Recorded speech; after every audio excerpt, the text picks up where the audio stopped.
नमस्कार, doctor Sarvesh Kumar CS, news editor, Kanpur संवाद news network. राष्ट्रीय समाचार बुलेटिन में आपका स्वागत है। प्रधानमंत्री नरेंद्र मोदी ने आज असम में तेजपुर विश्वविद्यालय के 18वें दीक्षांत समारोह को संबोधित किया। इसमें 1281 छात्रों को सम्मान देकर उन्होंने कहा कि असम तेजपुर में स्थापित यह विश्वविद्यालय अपने तेज के कारण पूरे दुनिया में चमक रहा है। यहाँ के छात्रों ने विकास के नए द्वार खोले हैं, जल जीवन मिशन को आगे ले गए हैं, कचरे से कंचन बनाने का बीड़ा उठाया है। 1994 में 242 एकड़ में स्थापित इस विश्वविद्यालय में 18 विभाग हैं। उनके साथ शिक्षा मंत्री रमेश पोखरियाल निशंक भी थे।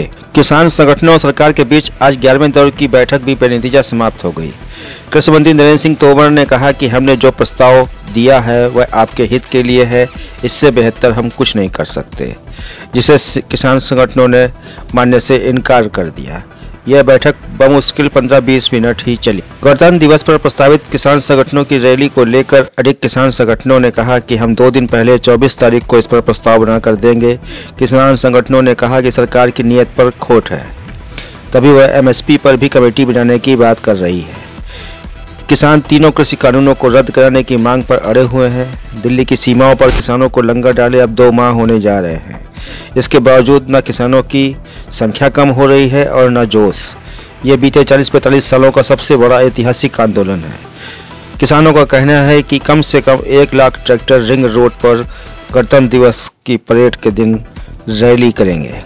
पंजाब के मुख्यमंत्री अमरिंदर सिंह ने कहा कि वह पूरी तरह से किसानों के साथ हैं।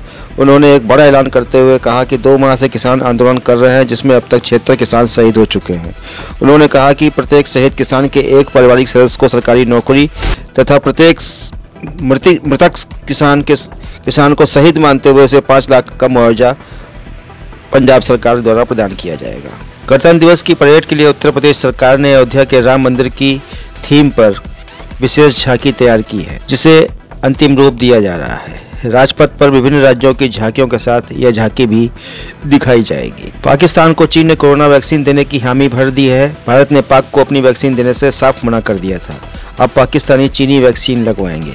तमिलनाडु में एक रिसोर्ट के बाहर घूम रहे हाथी पर कुछ लोगों ने जलता हुआ कपड़ा ऊपर से फेंका, जो उसके मस्तक पर गिरा, जिससे थोड़ी देर में ही जलकर उसकी मौत हो गई। महाराष्ट्र के मुख्यमंत्री उद्धव ठाकरे ने आज सीरम इंस्टीट्यूट पहुंचकर इंस्टीट्यूट में लगी भीषण आग के घटनास्थल का दौरा कर वहां के CEO अदार पूनावाला से अग्निकांड की विस्तृत जानकारी ली। भारत ने आज म्यांमार को 1.5 लाख वैक्सीन की खेप एयर इंडिया के विशेष विमान से पहुंचा दी। ईरान के सर्वोच्च नेता अयातुल्लाह खोमेनी ने डोनाल्ड ट्रंप को एक ट्वीट करके कहा है, ईरान के सैन्य कमांडर जनरल कासिम सुलेमानी के कातिल से बदला लेना लाजमी है। इसमें बदला शब्द लाल रंग से लिखा गया है। ट्रंप को धमकी की कीमत अब चुकानी ही होगी।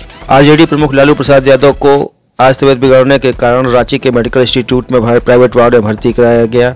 उनकी किडनी अब सिर्फ 25% ही काम कर रही है। कर्नाटक के शिवमोगा में खदान के पास हुए विस्फोट में अब तक 8 लोगों के मारे जाने की खबर है। पुलिस के अनुसार ट्रक जिलेटिन छड़े लेकर जा रहा था। धमाका इतना जबरदस्त था कि आसपास की इमारतों के शीशे भी टूट गए। मुख्यमंत्री BS येदियुरप्पा ने मृतकों के परिजनों को 5-5 लाख मुआवजा देने की घोषणा की है। ये सभी मजदूर ट्रक पर जिलेटिन छड़ों के ऊपर सवार थे। मुख्यमंत्री येदियुरप्पा ने इस मामले की उच्च स्तरीय जांच के आदेश भी दिए हैं। कांग्रेस वर्किंग कमेटी की बैठक में इस साल जून में अध्यक्ष पद के लिए चुनाव करने का फैसला किया गया है। कांग्रेस के वरिष्ठ नेता KC वेणुगोपाल ने बैठक के बाद प्रेस कॉन्फ्रेंस में यह जानकारी दी। चलो बुलावा आया है, माता ने बुलाया है जैसे लोकप्रिय भजनों के गायक नरेंद्र चंचल का आज 80 साल की उम्र में निधन हो गया। वे लंबे समय से बीमार चल रहे थे। उनके निधन से संगीत जगत में शोक की लहर व्याप्त हो गई है। उनके निधन पर प्रधानमंत्री, राष्ट्रपति व उत्तर प्रदेश के मुख्यमंत्री योगी आदित्यनाथ ने शोक व्यक्त किया है। ममता बनर्जी को उस समय एक और झटका लगा जब TMC के विधायक और वन मंत्री राजीव बनर्जी ने भी इस्तीफा दे दिया। उन्होंने अपने इस्तीफे की प्रति राज्यपाल को जाकर सौंपी। राज्यपाल ने उनका इस्तीफा स्वीकार भी कर लिया। इसके अलावा लगभग 34 तृणमूल नेताओं ने बीजेपी का दामन थाम लिया है, जिनमें 5 विधायक भी शामिल हैं। ममता सरकार के वन मंत्री राजीव बनर्जी के बीजेपी में जाने की अटकलें तेज हो गई हैं। दिल्ली में ITO के इंजीनियर्स भवन में शॉर्ट सर्किट से लगी आग दमकल विभाग की टीम ने कड़ी मशक्कत के बाद काबू पा लिया है और छत पर फंसे एक सुरक्षा गार्ड को जिंदा बचा लिया। इस्लामिक स्टेट IS ने इराक की राजधानी बगदाद में हुए दोहरे ब्लास्ट की जिम्मेदारी ली है। गुरुवार को हुए इस हमले में 32 लोगों की मौत हुई थी और 100 से अधिक लोग घायल हुए थे। बीते 3 वर्षों में यह बगदाद में हुआ सबसे बड़ा हमला है। पाकिस्तान श्रीलंका के हेरोइन तस्करी गिरोह का एनसीबी ने भंडा फोड़कर भारी मात्रा में ड्रग्स व असलहे बरामद किए हैं। चिंकू पठान गिरोह का एक सदस्य एनसीबी ने अपनी गिरफ्त में लिया है। लखनऊ में भाजपा अध्यक्ष जेपी नड्डा ने आज पार्टी मुख्यालय में भगवान राम की आदमकद प्रतिमा का अनावरण कर योगी मंत्रिमंडल के साथ बैठक की। उन्होंने लखनऊ में बूथ अध्यक्षों के सम्मेलन को भी संबोधित किया। सुप्रीम कोर्ट के पूर्व जस्टिस रंजन गोगोई को सरकार ने Z+ सुरक्षा प्रदान कर दी है। सीआरपीएफ को उनकी सुरक्षा देने का आदेश दिया गया है। अमेरिकी राष्ट्रपति जो बाइडेन ने अपने ओवल ऑफिस में कई बदलाव किए हैं जो उनकी सोच को प्रदर्शित करते हैं। पूर्वांचल के आकाश में आज अजब गजब नजारा देखने को मिला। पौन घंटे से 100 घंटे तक एक साथ कई विमान चक्कर काटते रहे। वाराणसी और इससे सटे पूर्वांचल के जिलों में शुक्रवार को आकाश में एक साथ 8 विमान पहुंच गए। ये विमान दिल्ली, मुंबई, हैदराबाद, अहमदाबाद, बेंगलुरु से वाराणसी पहुंचे थे, लेकिन घने के कोहरे के कारण इनको उतरने की इजाजत नहीं मिल सकी। वाराणसी के आकाश में स्पेस कम होने के कारण इन विमानों को एटीसी ने आसपास के जिलों के ऊपर उड़ते रहने का आदेश दिया।